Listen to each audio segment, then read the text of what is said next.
Ngayong araw guys, samahan nyo ako sa aking video na may pamagat na Buhay Probinsya, kung saan simple lang ang buhay pero punong-puno ng saya. Muli, samahan nyo ako mula umpisa hanggang dulo ng aking video. Sa akin. Ngayong araw guys, magluluto nga pala kami ng adobadong manok na native sa talbos ng saluyot at labong. Alam ko ilan sa inyo ay napapaisip kung ano nga ba ang lutong adobadong manok. Kahit man ako, ngayon ko lang narinig.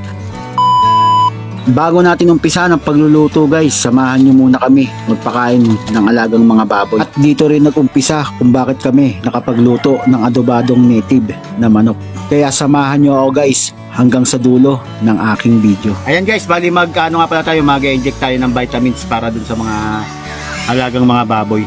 Para bumilog yung katawan nila, tumaba, tsaka mas lalo lumakas sila kumain. After natin magpa-inject ng vitamins ng mga baboy, so hanap tayo ng pwede natin lutuin. May saluyot dun eh. Kaya kuha tayo ng saluyot, tapos isipin na lang natin mamaya pagdating dun kung ano yung isasangkap natin sa saluyot. So ang mahalaga, makakuha muna tayo sa saluyot dun sa baba. Ngayong oras nga pala na to guys, hindi ko pa alam kung ano nga ba ang lulutuin namin para sa panangalian namin. Kaya kumuha lang kami ng saluyot, sayang naman kasi kinakain lang ng kalabaw. Doon na namin iisipin pagdating sa taas kung ano nga ba ang lalahok namin sa saluyot na ito. At ito nga guys, hindi namin paproblemahin kung ano nga ba ang isasahog namin dito sa saluyot. Dahil ito, biglang nagpakita ang mga manok. Ayun o! Nakikita mo yung mga naglalakad na yan? Ayun, yung talisayin. Ayun o, mas malaki-laki o. Talisayin. Native. Oo. Native Yan, na manok. native. Ayan ang pinaka-the best. Ano gawin natin? Tinutungan. Tinutungan. Ay, didiskarte na natin yan. Paano natin huli niya? Mailap yan. Mamaya, habulin natin yan. Ayan, guys. Yan, guys, habang nangunguha kami ng saluyot dito, so may nakita kami dito mga native na manok. Ayan, yan ang gusto ko. Umakit ka. Lipat ka na rin para di kami mahirapang mulihin ka. Yan, guys. Yan, dito sa probinsya guys, basta magaling ka ng manghuli ng manok, walang problema. Basta mabilis ka tumakbo.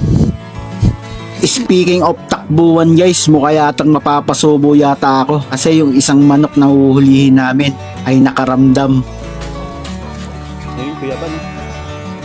Ayun yung talisayin. Ayun lumapit, nakaramdam siguro yung talisayin. Ayun, ayun lumapit. Tagisaw pa. At eto nga guys, ang sumunod na pangyayari. Hala, habul.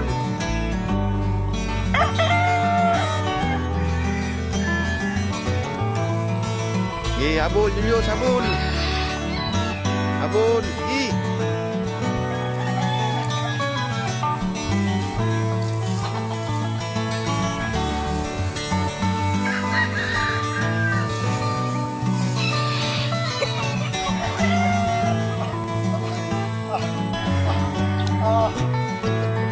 At after ko nga mahuli guys, yung manok, sabi ni Kuya Ivan, kuha raw kami ng labong. Kasi lulutuin daw niya sa adobado.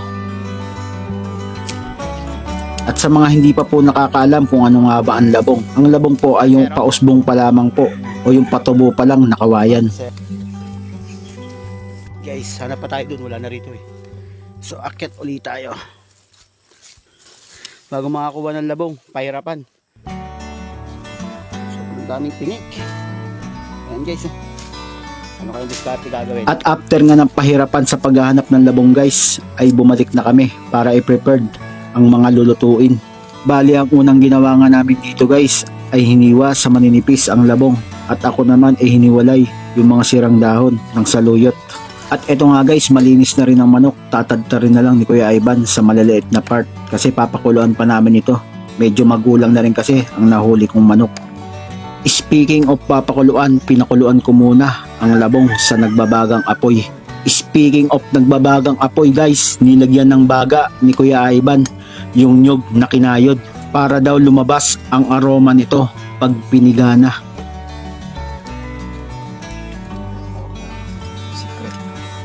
Yan at natawag na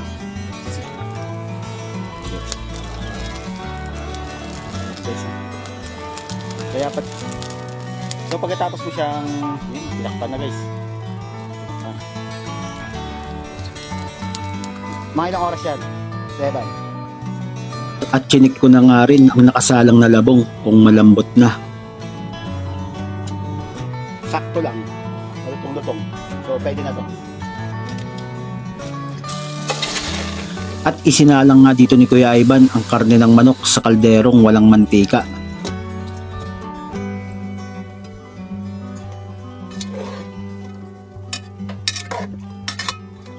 At after niya nga itong halu-haluin, ni-ready niya na ang mga sangkap na pampalasa tulad ng sibuyas, bawang, tanglad at siling almoranas. Inang ko po, huwag sanang sumumpong ang almoranas ko. At ito nga guys, kompleto na ang mga sangkap.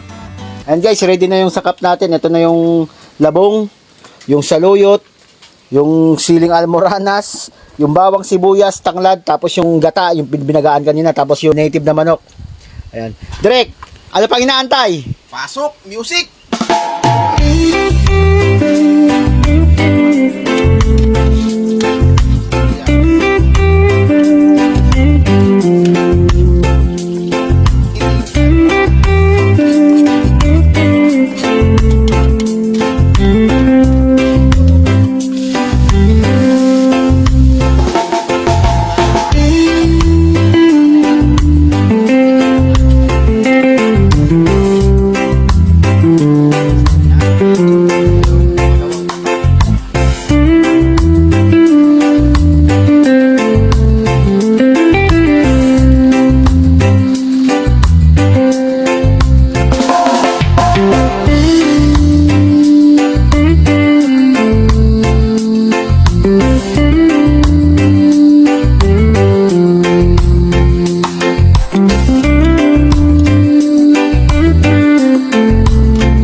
Sabi nga ni Kuya Ivan, sa haba-haba ng proseso, sa Chibugan din ang tuloy. Okay guys, ready na. Chibuga na. Yun no? Guys, and finally, for the first time, makakatikim ako ng ito? Adobadong native ng manok ng saluyot saka labong. Ayan guys. So for the first time,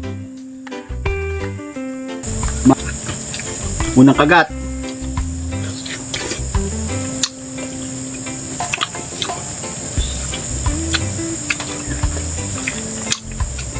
Yung quality. Yung alat, yung tamis, sakto lang. Tapos yung sili, lumalaban ng konti. Tapos yung manok, talagang malasang malasa kasi nga native.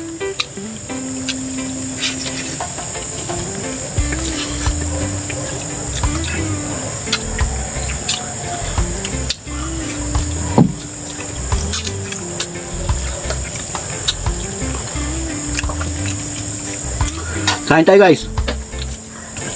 Medyo matagal lang gawin.